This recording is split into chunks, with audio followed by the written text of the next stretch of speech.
many years, hounded by hatred and trapped by fear. I'm in a box, I've got no place to go. If I follow my mind, I know I slaughter my own. Help me, I'm the prisoner.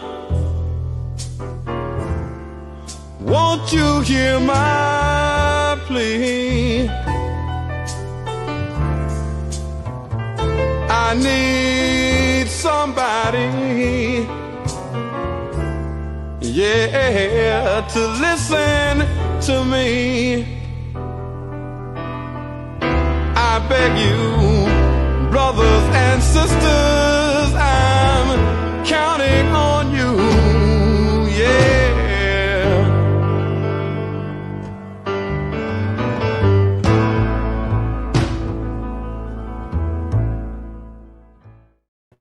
Peace and love, family. Welcome to the Northeast Political Prisoner Coalition. This is U.S. Political Prisoners and You, and I'm Brother Frank. Today's episode, we focus on Patrice Lumumba. Patrice Lumumba's ideas in 2024. What can we learn from them, and how can we use that to be inspired? You know, before he was assassinated, he was a martyr. But before he was assassinated, he was a political prisoner. He was in prison. He was tortured. So Patrice Lumumba was born July 2nd, 1925. This book is very interesting. You know, I put it out there for anybody to challenge me to see if it's credible or not. You know, I did my job to bring enough information to you regarding this particular topic of being Patrice Lumumba. Patrice Lumumba was assassinated on January 17th in 1961. He was 63 years old. When you look at his background, he was known for being vocal, known for speaking to teachers and letting them know about their wrongdoing. So it was in him to, speak up for what was correct. Patrice Lumumba was a working class. He had a job in the post office. He also had a job in a brewery. So he understood the everyday lives of the working class. He understood their value. And I think that these ideas allowed him to put himself in the position that he was. He was self-educated. So he knew the importance of education. He studied books on world history. He knew the relationship between people and their history, and how the history can be used as a weapon to raise people's consciousness, to let people know that, you know, they have a responsibility. What is their relationship to their oppression? Are they going to be pawns in their oppression? Are they going to accept the arrangement, or are they going to do something? They're going to organize. They're going to step up. You know, Patrice Lumumba reminds us of our political prisoners, people like Mumia Abu-Jamal, people like Leonard Peltier, people like Joy Powell, right? Her name is on my hat, you know, because every time we come on this show, I want people to understand that Joy Powell must be given that support that is necessary. We must do what is necessary to bring her home, right? We got to write her. We got to be a part of what is necessary to do the work to bring her home. It's not an easy task, but it is our job. It is our responsibility to do so. And that's why, you know, I make it my business to wear the hat with her name on it. So Patrice Lumumba was democratically elected prime minister, enjoyed majority support in parliament. He was driven out of power, prison, tortured, and assassinated less than 7 months after his independence. Now, when we look at Congo, we look at the value of Congo. And we know why someone like Patrice Lumumba was a threat, because look at imperialism, and you look at that long period of time from 1885 to 1908, when Congo was under the brutal the brutal hand of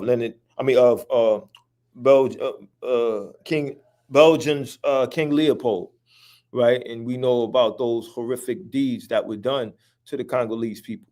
So when we evaluate that history, we have to understand why a person like Patrice Lumumba needs to be examined, needs to be given the proper respect that is necessary. We need to study him and realize that, those ideas that he had are relevant today, that we need to do what is necessary for our people's self-determination, that our people should not be exploited, that our people have the right to decide their own destiny.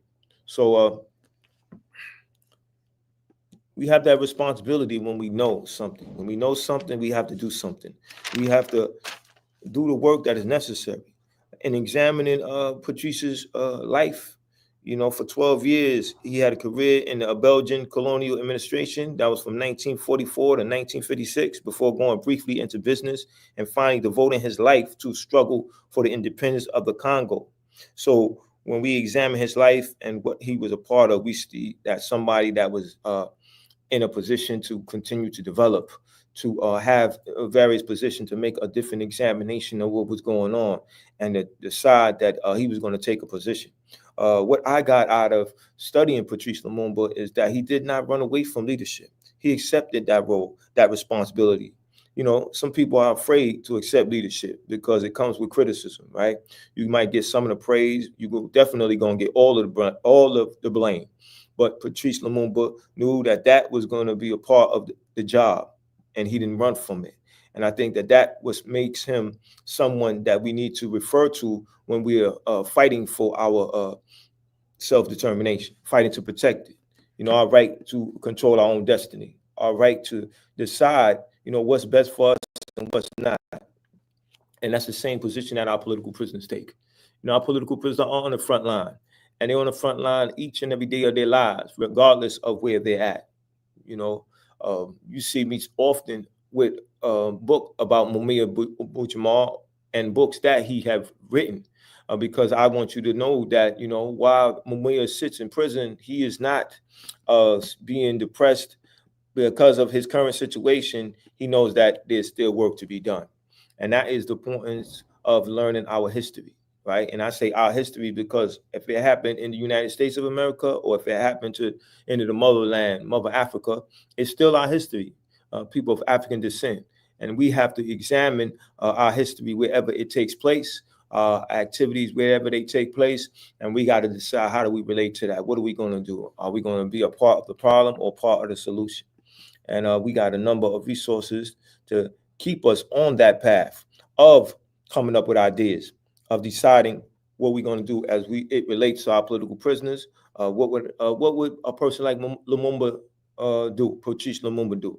How would he deal with the poverty in our community? How would he deal with the lack of affordable housing in our community? How would he deal with a number of issues that are part of the structure that is happening, the status quo that is happening? What would he do? What would he say?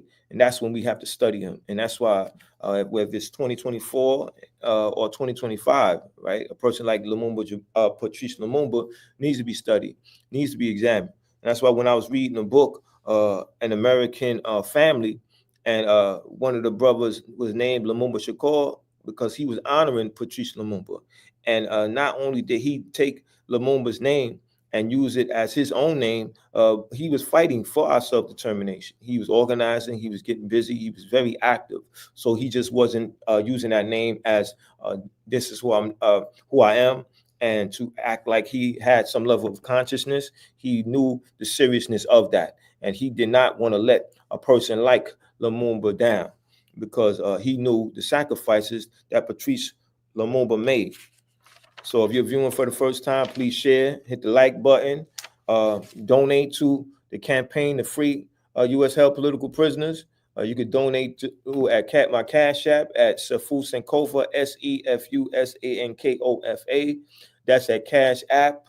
I apologize for not having a PayPal account for the Northeast Political Prisoner Coalition, but there might be somebody who is ready to make a donation so we can do our work, so we can aid in bringing home our political prisoners, because if we don't do it, who else will do it? And that's what it's all about. It's about talking, having continuous discussion on what needs to be done, what work should be done, and why it should be done. And a brother like Patrice Lumumba is definitely somebody that if you are a teacher, you need to have a curriculum based on him. Look at different points of his life, who his teachers was, what his position was into injustice, and how do you relate to Patrice Lumumba. Allow the children to give their own assessment of it and give good feedback. And from that feedback, you start to let them know that Patrice Lumumba was just like them. Had a concern about what was happening and know the value and importance of being vocal, right? We often tell our children, a closed mouth don't get fed. And Patrice Lumumba knew that. So he had to be vocal. And, that was a overlooked statement when I read, or rather when I did the research on it, about him being self-taught, right? We have some incredible scholars that are self-taught, people like Marcus Garvey and others.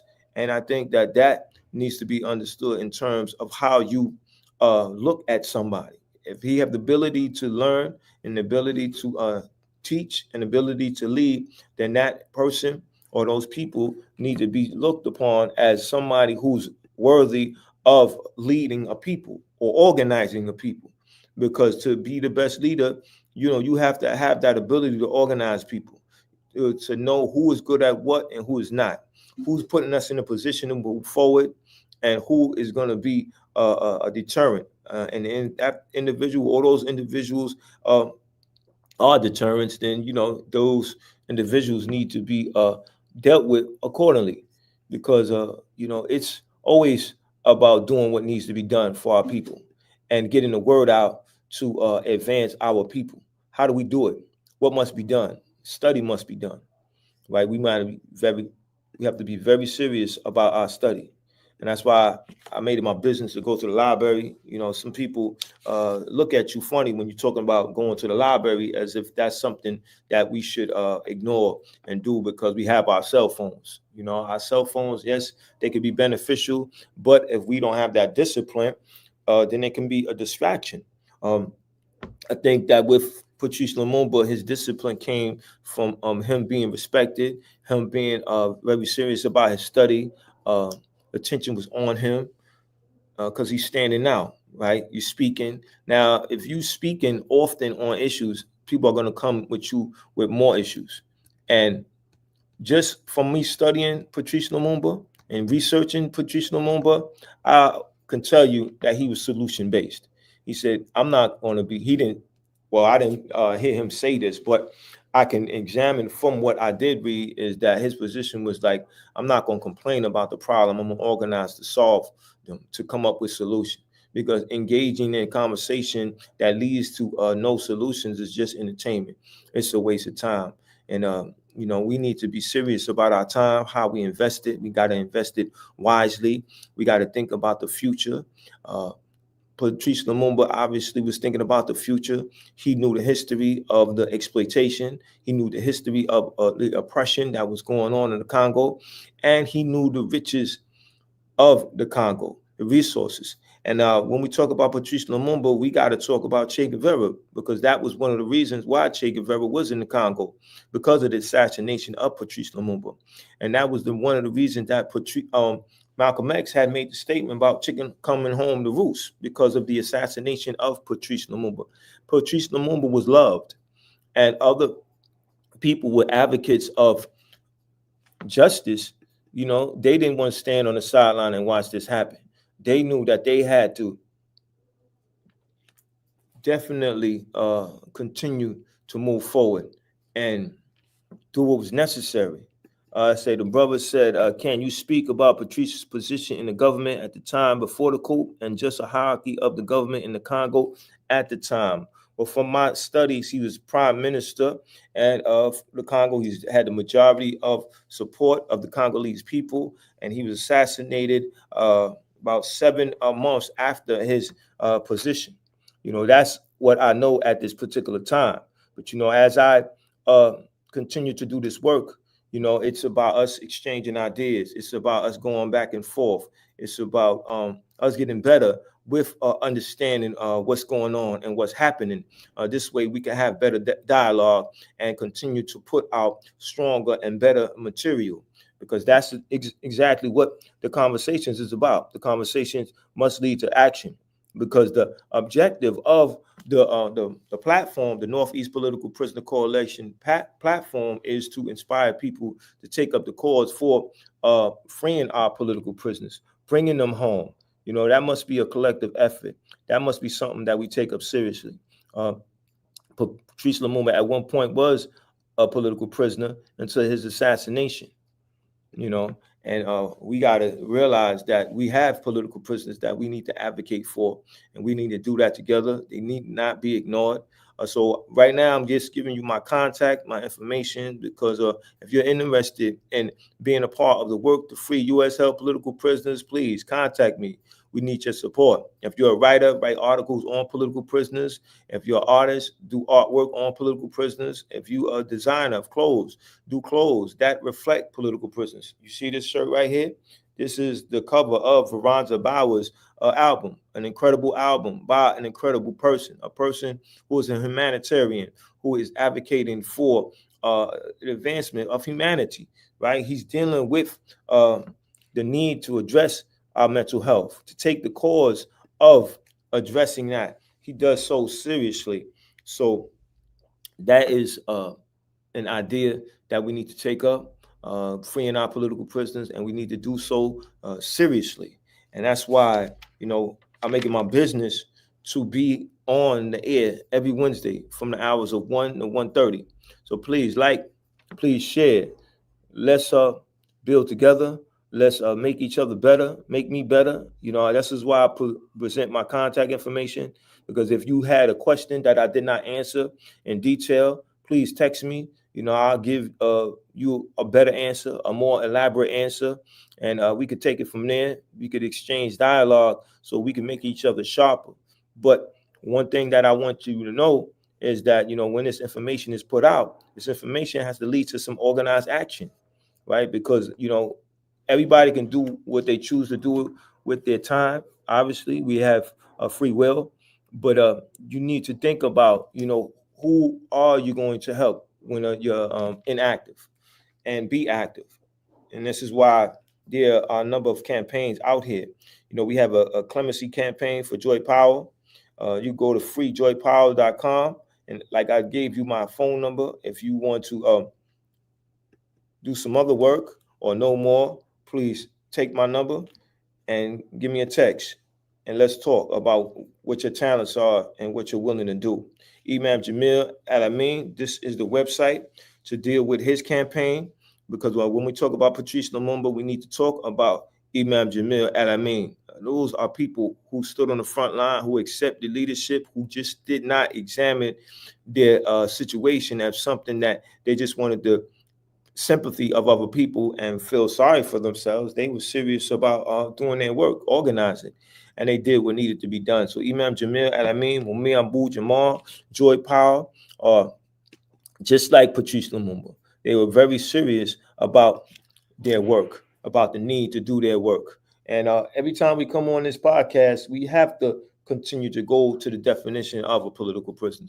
So you are very clear, so other people who are spreading the word about political prisoners, or even raising the idea of political prisoners, are doing so with some level of understanding, right? Tomorrow, we're going to understand more about concepts than we do today, because we're going to engage. We're going to have others that might have a clear understanding of something.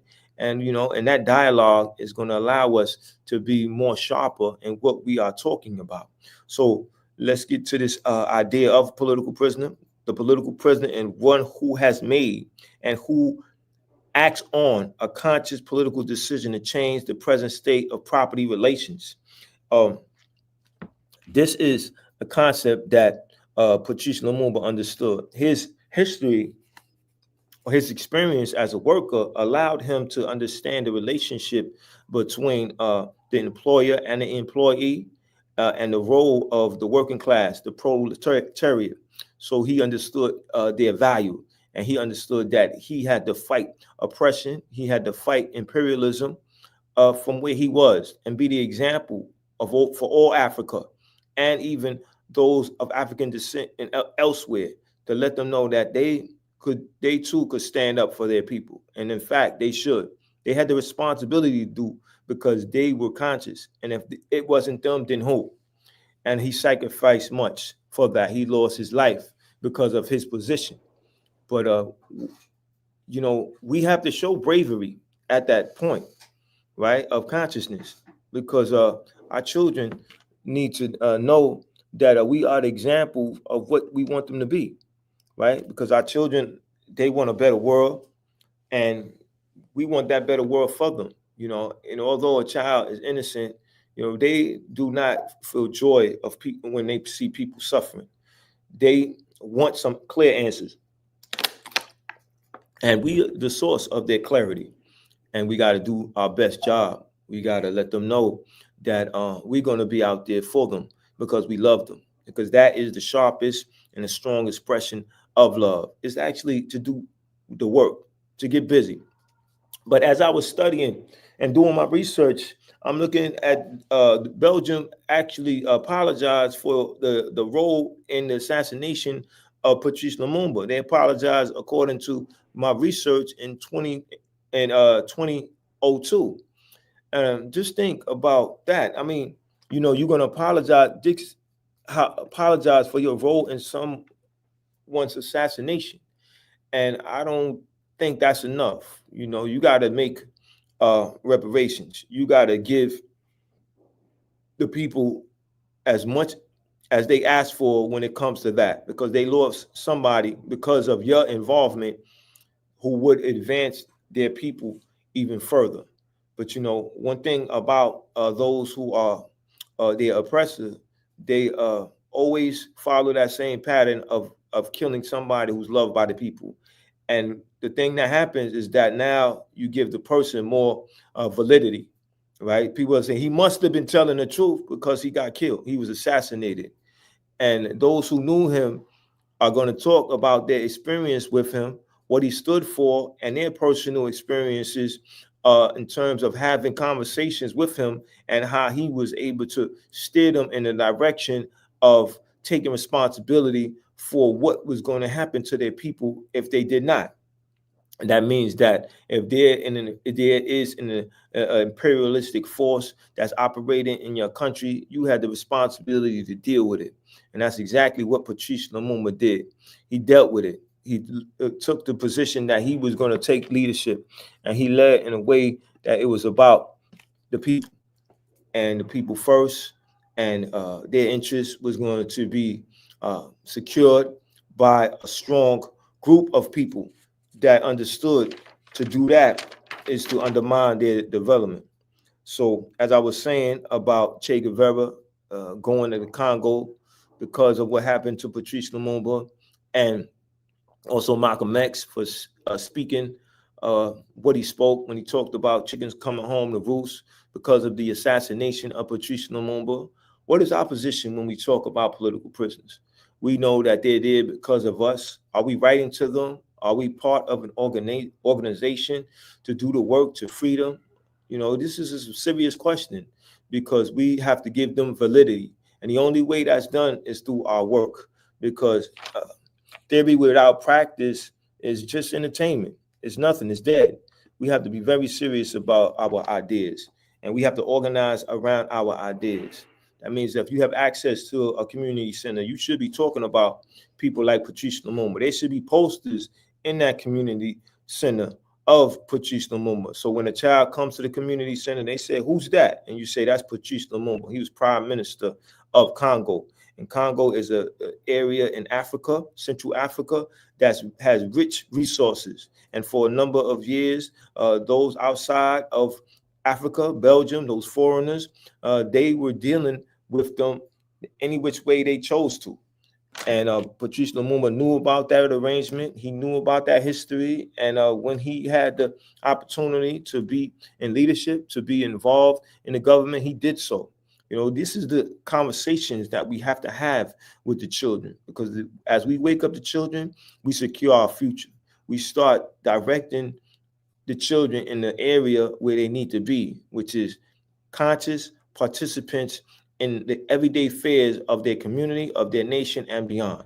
Because to do that, not do that is actually to say that whatever happens to our future, we don't care about it. We don't care about our children.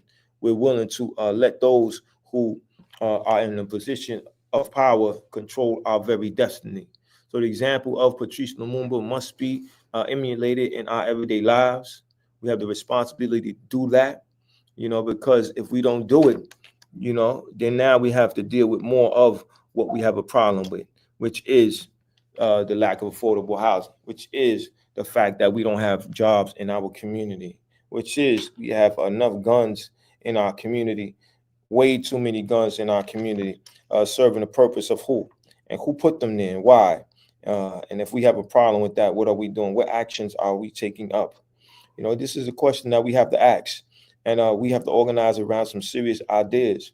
And that's why when you pick up a book as such, and if the book is not credible, if you know a better source, please send me a text. My number is 347-679-3936. Let me share that with people, and get busy with researching, get busy with studying. And these are some of the posts you should have around situations that's going on and happening, and the fact that we need to step up. Those people who are concerned about what's happening in our community and be involved in organized action. Take a definite position about that. Don't be comfortable with what's going on. As Patrice Lumumba wasn't. He wasn't comfortable with what was happening to his people. And he made that evident by being involved in the everyday affairs of his nation, of Congo. So before I leave, I just want to say that could seriously think about being in an organization that's dealing with political prisoners. The Northeast Political Prisoners is always looking for supporters. 347-679-3936 is my contact. Email is sefusankofa@gmail, SEFUSANKOFA@gmail. Again, that's SEFUSANKOFA@gmail.com. Let's talk. Let's have a discussion about your challenge and what you're willing to do, because we always need the support. We always need that extra hand in any capacity. We always want to make sure that, you are raising your consciousness. That's why I'll be an example of doing some studies, and I want to inspire you to do such. So once again, my number is 347-679-3936. Give me a call, give me a contact. Let's talk. Visit the Northeast Political Prisoner Coalition.wordpress.com website. Learn more about political prisoners. Learn about what you can do. Learn about why you should do it. Why you should get involved. And let's build that strong relationship. Tomorrow, a number of you will be with family and enjoying a good meal, probably watching a football game during the time that there's a commercial. Talk about political prisoners. Talk about, why should we be fighting to bring them home. Make time to do that type of work around bringing them home, because we have that responsibility to do so, because we can't let them die in prison, because we don't want to discourage those who are coming after us, those who have the responsibility to stand up, to fight, to think that, why should they do that? Why should they do that if they're going to be ignored? So, brothers, sisters, comrades, lovers of peace and justice, lovers of freedom, until next time, don't let political prisoners die in prison. What's the call? Free them all.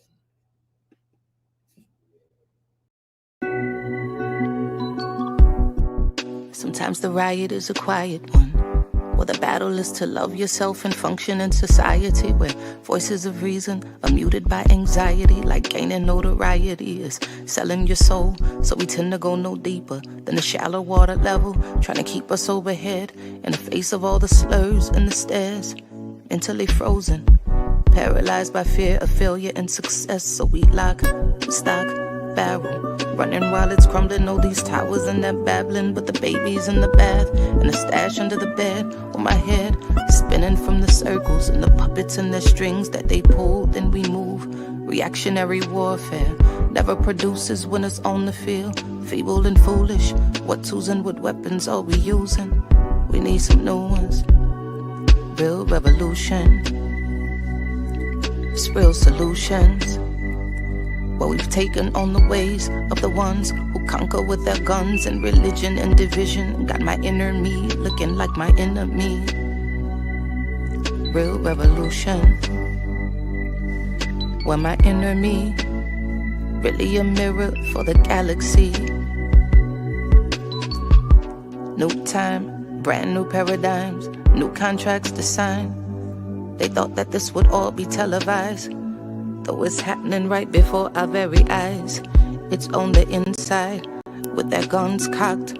When that rock drops, standing on the rooftop, praying that the mountaintop can live inside the valley. People tell me the reward is somewhere off in heaven, like heaven's only in the sky.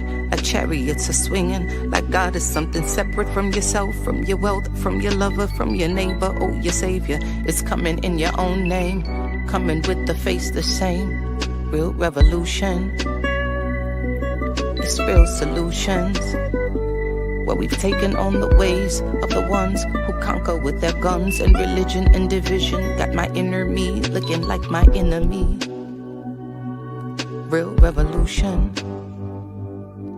where my enemy is really a mirror for the galaxy.